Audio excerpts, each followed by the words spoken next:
Hello students.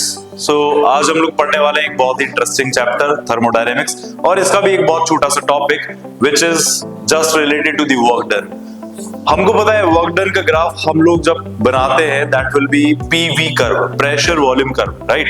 जैसे work को calculate करने के लिए एक इजी सा क्वेश्चन हमसे इन जनरल एग्जामिनेशन में बहुत बार पूछा जाता है which is pressure volume curve. ये P stands for pressure and V stands for volume.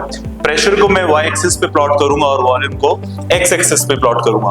अब इससे रिलेटेड कैसा भी एक कर्व बना दिया जाए और इस कर्व से रिलेटेड आपसे वर्क डन पूछ लिया जाए, so the area under the curve is to be considered as work done. मतलब जो कर्व के अंडर जो एरिया है उसे हम कंसीडर करेंगे एज ए वर्क डन। पर सबसे इंपॉर्टेंटली ये डिस्कस किया जाता है दो प्रोसेसेस के लिए। As we know, as per the Boyle's law,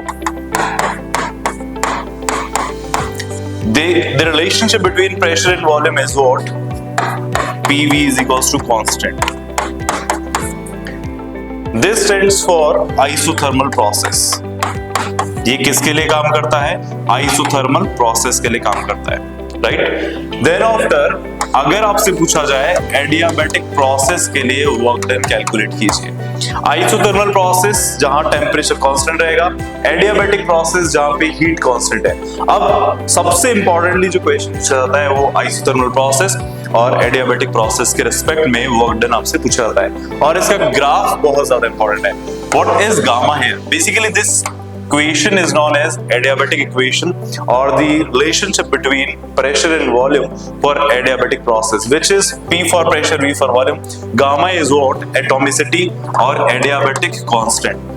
The value of gamma for monoatomic gas is 1.67. For diatomic gas it will be 1.40 and for triatomic gas it will be 1.33. तो जैसे जैसे gases की atomicity बदलेगी gamma का value बदलेगा। सो इन दोनों relations को अगर हम कंपेयर करें, this stands for isothermal process and this stands for adiabatic process. ये रिलेशन एडियाबैटिक प्रोसेस के लिए है। यहाँ पे एक एक्स्ट्रा फैक्टर हमको मिल रहा है which is gamma, that is atomicity. अब एटॉमिसिटी के रिस्पेक्ट में कर्व कैसे बनाया जाएगा? So the curve is to be made like this. Come on, यहां y एक्सिस पे मैंने प्रेशर कंसीडर कर लिया, x एक्सिस पे हमने वॉल्यूम कंसीडर कर लिया। अब मैं एक प्लॉट बनाने वाला हूं। Let us consider a point और एक कोऑर्डिनेट मैंने मान लिया जहां पे प्रेशर P1 है और वॉल्यूम V1 है। एक लाइन ग्राफ मैंने ऐसे बनाया, एक कर्व ऐसा बनाया, दूसरा कर्व मैंने ये बनाया। अब बेसिकली आप क्या ऑब्जर्व करते हैं कि जो ऊपर वाला कर्व है, ये जो ऊपर वाली लाइन है, ये आइसोथर्मल प्रोसेस के लिए है, और ये जो नीचे वाला कर्व है ये एडियाबैटिक प्रोसेस के लिए है, राइट। सो एडियाबैटिक प्रोसेस और आइसोथर्मल प्रोसेस के लिए जब हम एक्सपेंशन की बात करते हैं, एक्सपेंशन कैसे चेक कीजिएगा, volume V1 then volume V2. First initially the volume was V1, then after the volume was V2. तो ये expansion हो गया। In case of expansion, initial pressure was P, जो हमने यहाँ पे माना था। After the expansion, the pressure for isothermal process is PI, which stands for isothermal, and for the adiabatic process, this stands for PA, मतलब pressure of adiabatic process। अब देखिएगा, इन दोनों ही प्रोसेसेस में इन जनरल हम एक्सपेंशन को observe कर रहे हैं। वॉल्यूम V1 से V2 हुआ दोनों ही केसेस में, initial volume V1, final volume V2, right. यहाँ पे भी वॉल्यूम V1 और इधर भी वॉल्यूम V2, तो ये दोनों ही एक्सपेंशन है। पर दोनों प्रोसेसेस में जो प्रेशर का डिफरेंस है वो ऑब्जर्व हो रहा है। In case of isothermal process pressure decrease कम हुआ, in case of adiabatic process pressure में ज्यादा डिक्रीज है। This is just because the relation between pressure and volume for isothermal process, which is PV is equals to constant, and for adiabatic process this equation will be PV raised to power gamma is equals to constant. So what is the observation? क्या observation रहेगा? That in case of isothermal process there is less decrease in process, and in case of adiabatic process there is more decrease in pressure, right? So work done अगर आपको calculate करना है, area under the curve निकालो। ये isothermal का curve है।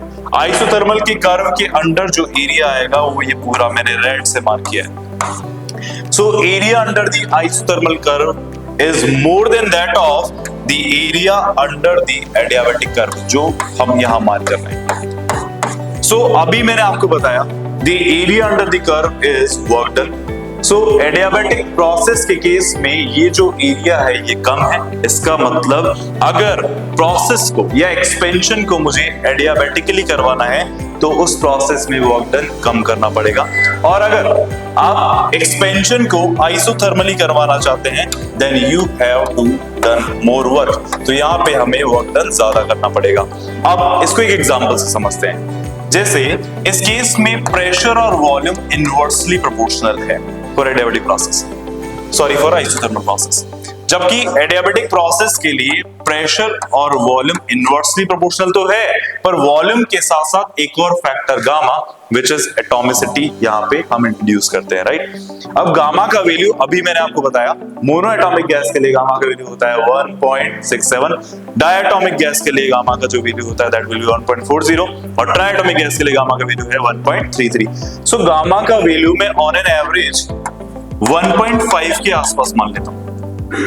So, if the initial pressure is inversely proportional to the volume, अगर volume मैंने 10 टाइम्स बढ़ा दिया, so pressure एकदम प्रोपोर्शनली डिक्रीज होगा 10 टाइम्स, राइट।